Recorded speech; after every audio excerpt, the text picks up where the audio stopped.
Happy Monday morning, everybody. This is Ben Jones, and I'm hanging out here in my workshop. Today is the 17th day of May, Monday morning. Beautiful, beautiful morning here in the Pacific Northwest. I want to talk about some of the finer points of our good friend, the Clever Dripper. If you've used this before, you know how simple and amazing it is. If you've not used it and you're looking for a simple and amazing brewer, the Clever Dripper is both simple and amazing. Excellent. Now, I don't use the Clever very often only because it's not as interactive. I enjoy the practice of pouring water over. So that's why I do a lot of pour over. I do the AeroPress because just the whole process runs through nice and smooth. With this one, this is what we call a steep and forget, sort of. Once you get everything in here, you really do just leave it alone for a minute or two, and then come back to it, and then it does everything on its own. So let's look at the anatomy real quick. So essentially, we have a brew chamber where our filter, hot water, and ground coffee will sit together. And that is the great principle of brewing, is get the water and the coffee particles to sit together for a steep. There we go. All right. The genius of the Clever is if we look down inside, this little dark dot right there, that is a little silicone seal. And if I push on the bottom, that silicone seal will lift up. It's hard to see in the video, but see that little piston that goes up and down? That will open and close the seal. So this allows us to, when it's up, that piston drops down, sealing off our chamber, and we get a full and complete steep, very similar to a French press. We get that full immersion, which is arguably one of the best ways to brew coffee. Percolation, where the water is dripping and moving through, is nice. It's a bit more wild cards, a lot more control, a lot more predictability. Actually, a sweeter cup of coffee typically using full immersion. Anyway, see the little feet there? That helps hold this up off of the ground. And then when I put this on top of my mug, the lip of my mug will push up the piston, causing it to drain. That's brilliant, fantastic, very aptly named and clever. All right, so I'm just going to tilt this back down so we can see what we're doing here. If I'm using my traditional Molita pour over, the cone, I like to use the number 2 white paper filters, but the number 2's a little small for this. So if you're going to go with the Clever Dripper, I recommend stepping up to the size 4, and that will give us a larger filter. There's the comparison, so you can see substantially bigger. We want to use that number 4. First step, always fold your seams. That just helps the filter to sit better in the dripper. Now here is a point of debate. I like to rinse my filters. I almost always do, so I'm going to. Some people have found that rinsing the filters encourages clogging later on. Don't know specifically if that does it or not, but we're going to talk about ways to get past that, because that has become, for some people, a problem with the Clever, is that it clogs and prevents drawdown. So I put my water in there, it all drained out. Our filter is set to go. And this is nice, when I lift that up, if there is any water left in there, it stays because that seal has closed. Very clever, very nice.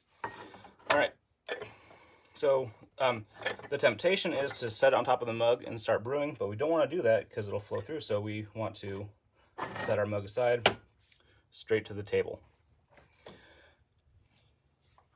All right, let's turn real quick to our whiteboard. And I apologize, this will be mirrored for you all, but all right, here's our start. And then we start brewing. This is our total brew time. We've talked in the past about how grind size, I'll call this one number 12. Number 12 is fairly fine. And when you have a fairly fine cup of coffee, you want to have a shorter, finer grind, you want to have a shorter steep time, and that will help to prevent over extraction. So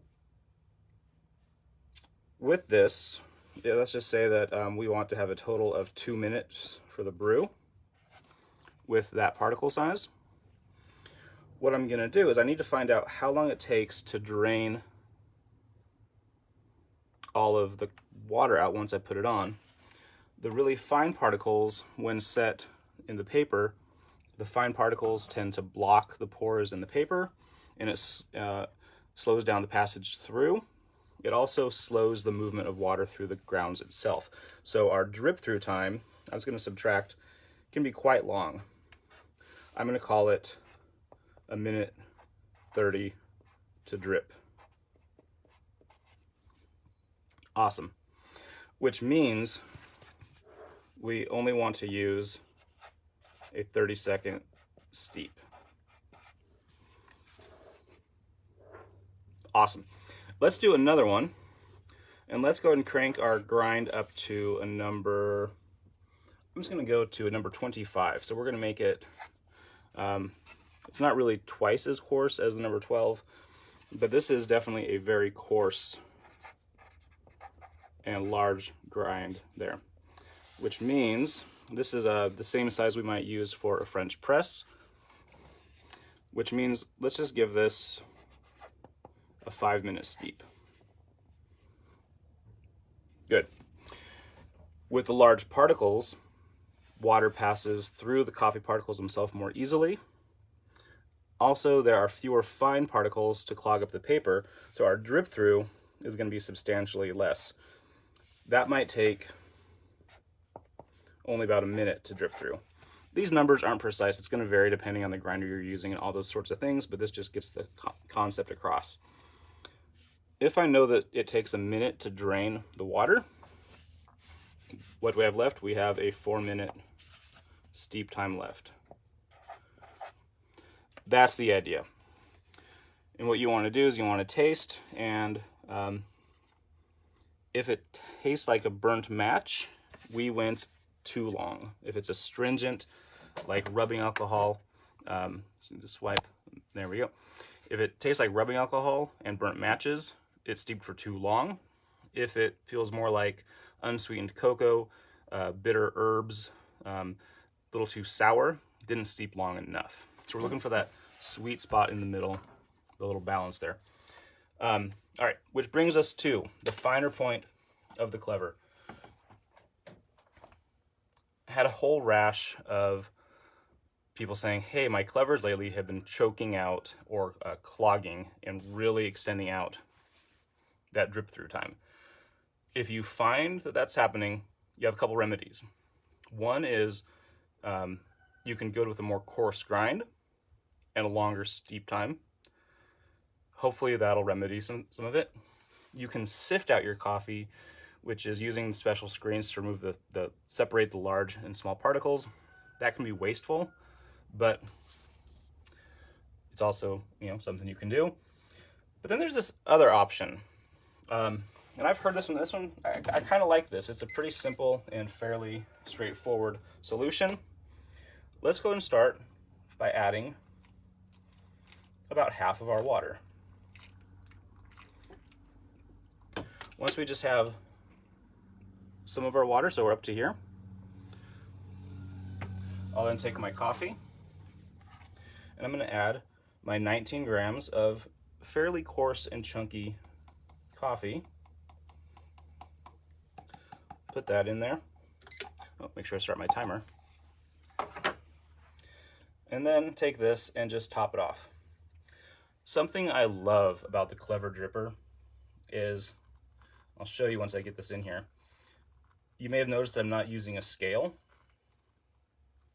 It's because we don't really need one. The Clever has these little riblets on the side. They're, I imagine it's for like structural support or something, or just some texture, whatever the design is, the design purpose. it holds a secondary function of it is a graduated mark on here. So what I do is I just add hot water till I get to the top of these little riblets.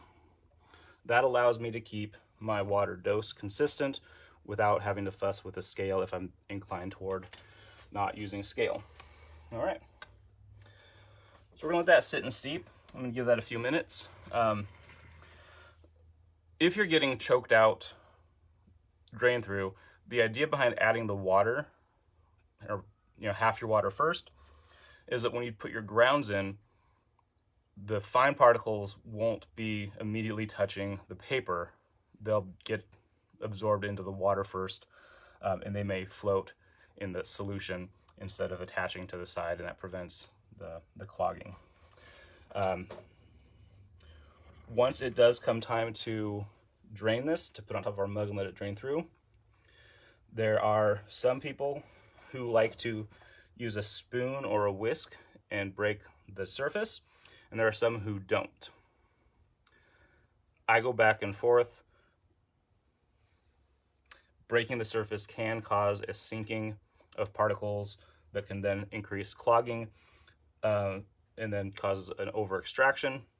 Leaving them floating on top does contribute to an uneven extraction, meaning the particles that are riding high aren't contributing as much flavor to the particles that are down in the bottom getting extracted.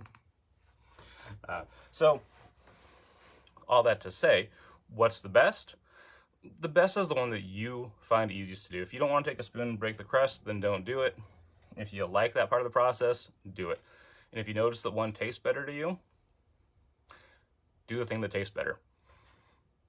It's a great rule of thumb.